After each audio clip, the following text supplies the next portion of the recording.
شهر رمضان الذي أنزل فيه القرآن هدى للناس وبينات من الهدى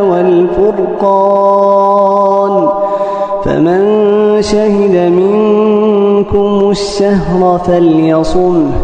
ومن كان مريضا أو على سفر فعدة من أيام أخر يريد الله بكم اليسر ولا يريد بكم العسر ولتكملوا العدة ولتكبروا الله على ما هداكم ولعلكم تشكرون।